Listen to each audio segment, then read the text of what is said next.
Então, pessoal, vamos para a nossa segunda aula de hoje. Na nossa segunda aula de hoje, vamos estar trabalhando a disciplina de ciências, em que vamos estar revisando o conteúdo da atmosfera, certo? No livro de vocês, esse conteúdo está disponível na página 31 e na página 32. E como exercício, hoje nós teremos a página 33, certo? Do livro de vocês. Prestem bem atenção. Nós vimos que a atmosfera ela é uma camada formada por gases e que envolve todo o nosso planeta, não foi? Então, e que ela é composta por vários estratos que se distribuem à medida que vai se distanciando da Terra, certo? E que esta camada atmosférica ela é formada por 5 camadas, certo? Então, da ordem de proximidade da Terra, nós temos a troposfera, a estratosfera, a mesosfera, a termosfera e a exosfera. Isso levando em consideração a distância da Terra a cada uma dessas camadas, certo? Além dos gases, também é possível encontrar na atmosfera partículas sólidas, como a poeira e como o vapor de água, certo? Aí abaixo vocês têm a figura que mostra essas camadas da atmosfera de acordo com a distância a qual ela fica da superfície terrestre. Se a atmosfera não existisse, também não existiria a vida na Terra, pois essa camada serve para proteção contra os raios nocivos, contra os efeitos nocivos dos raios solares. Nós estudamos também e vimos a importância, certo, da atmosfera para o equilíbrio térmico da superfície terrestre, ou seja, sem a existência dessa atmosfera, ou seja, de cada uma dessas camadas que levam da Terra até a sua última camada, a exosfera, certo? Estas camadas servem como uma espécie de peneira, certo? Os raios ultravioletas é como se eles fossem filtrados camada a camada até que, ao chegar à superfície da Terra, ele não chegue em uma temperatura tão elevada, pois se chegar na temperatura máxima elevada sem essa filtração dos raios solares, a vida aqui não seria possível, porque seria muito quente. Então, as camadas da Terra, a primeira mais perto, mais próxima da superfície terrestre, é a troposfera, certo? É a que contém o ar que respiramos. Nela, acontecem os fenômenos que influenciam no tempo, como as chuvas, os ventos, as formações de nuvens, e também é por esta camada, certo, que a gente viu, que transitam os aviões, os helicópteros e os balões, certo? Então, a troposfera é aquela que fica mais próxima da Terra, é onde acontecem os efeitos, certo? Onde possui o ar que respiramos, onde está presente e acontecem os fenômenos como os ventos, as chuvas, a formação das nuvens, e é por onde também transita aviões, helicópteros e balões, certo? Então, e a estratosfera, certo? Que fica após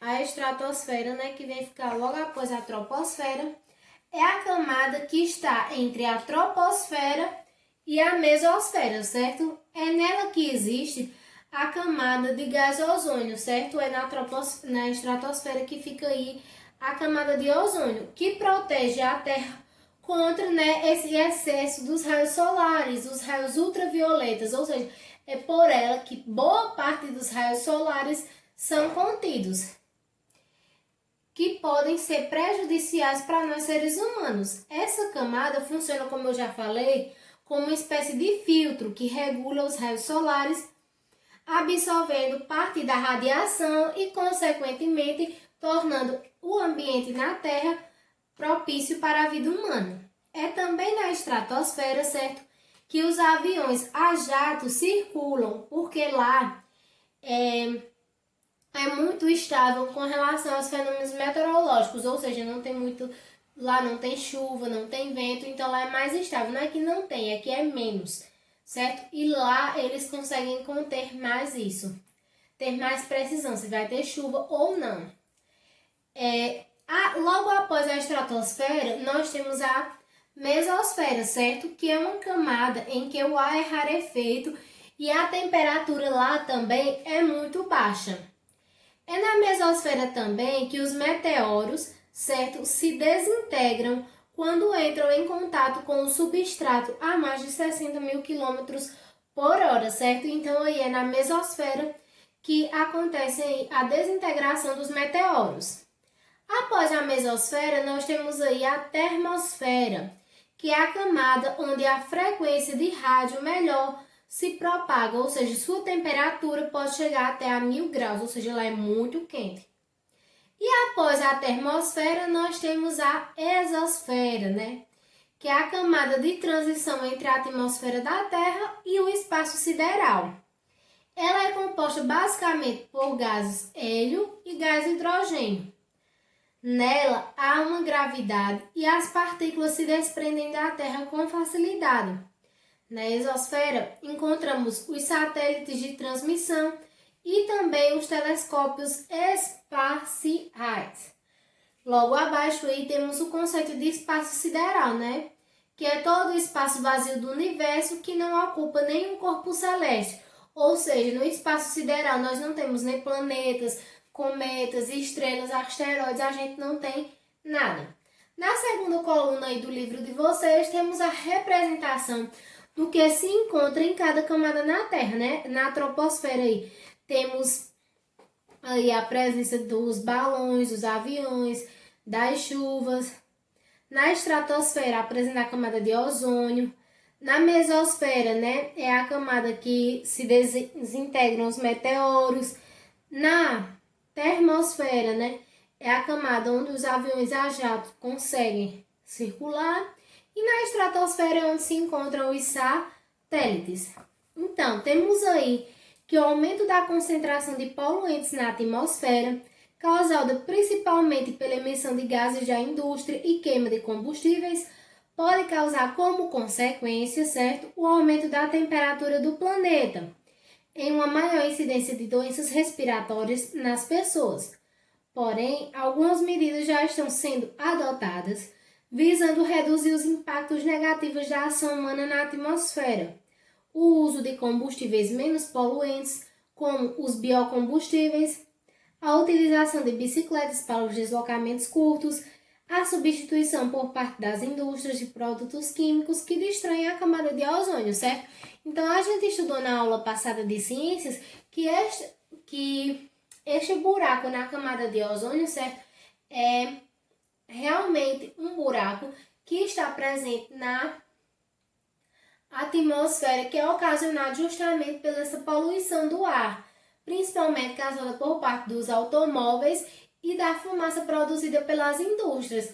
Então, essa fumaça, esses poluentes estão causando um buraco na camada de ozônio e, consequentemente, por este buraco, começa-se a passar, né, os raios solares em maior incidência, por isso as altas temperaturas estão se fazendo presentes na Terra. Então, com o aumento desse buraco na camada de ozônio, consequentemente, tem também o aumento da temperatura na superfície terrestre. Então, como eu falei para vocês, muito tem se pensado relativo a isso, a tentar fazer com que esses gases nocivos e poluentes sejam menos produzidos. Então, tem se pensado na utilização de biocombustíveis para se fazerem presentes aí nos automóveis, e também alguns produtos têm sido proibida a sua proliferação, ou seja, a sua jogada ao ar aí de algumas indústrias, certo? Na aula passada nós vimos alguns biocombustíveis, que são aqueles combustíveis que são produzidos a partir, né, de vegetais, como a cana-de-açúcar, como é o exemplo do etanol, que é o álcool que é produzido a partir da cana-de-açúcar. Mas temos também biocombustíveis que são produzidos a partir do milho, de excremento de fezes animais, e até mesmo biocombustíveis que são produzidos através do lixo, certo? Então, agora, na página 33 de vocês, vocês vão ficar aí com esta atividade para casa, bem simples, que é revisando um pouco do que foi estudado, né? A primeira questão diz o seguinte: por que a atmosfera é tão importante para a vida no planeta Terra? O 2, quais são os principais fatores responsáveis pela poluição da atmosfera? E no 3, você vai estar identificando aí quais são as camadas da atmosfera. Por último, na quarta questão, tem um texto aí. Pede que você leia e depois você responda aos questionamentos, né? Tem uma barreira natural. Acompanhe comigo a leitura. Você sabia que além dos protetores solares, há uma outra espécie de barreira natural contra a radiação ultravioleta? Essa barreira existe, é a camada de ozônio. No seu caminho do Sol para a Terra, a radiação passa pela atmosfera e é enfraquecida quando penetra na camada de ozônio. Ali, parte dessa radiação é absorvida e ela chega muito mais fraca ao nosso planeta. O ozônio é um gás natural da atmosfera e a tal camada é a região em que grandes quantidades de gases está concentrada. Se essa camada não existisse, a radiação chegaria a nós com muita intensidade e a gente poderia ficar menos tempo no Sol sem se queimar. Com a radiação ultravioleta é invisível, é muito importante que ela seja medida para que possamos nos prevenir. Hoje existem instrumentos para medir a camada de ozônio e a radiação ao mesmo tempo. O Instituto Nacional de Pesquisas Espaciais, o INPE, mantém vários medidores de radiação ultravioleta em vários pontos do Brasil para estudar seus efeitos. Os pesquisadores estão sempre atentos para avisar a população em caso de necessidade. De acordo com o texto, a letra A diz o seguinte: como o ozônio protege o planeta da radiação ultravioleta? B. Caso a camada de ozônio não existisse, quais consequências poderíamos sofrer? Então a atividade é bem básica, bem simples, tudo aquilo que a gente viu um pouco na aula de hoje. Então por hoje é só, crianças. Beijinhos, até amanhã e espero a atividade de vocês. Lembrem para o papai e para a mamãe da entrega do nosso trabalho de português que acontecerá hoje. Tchau!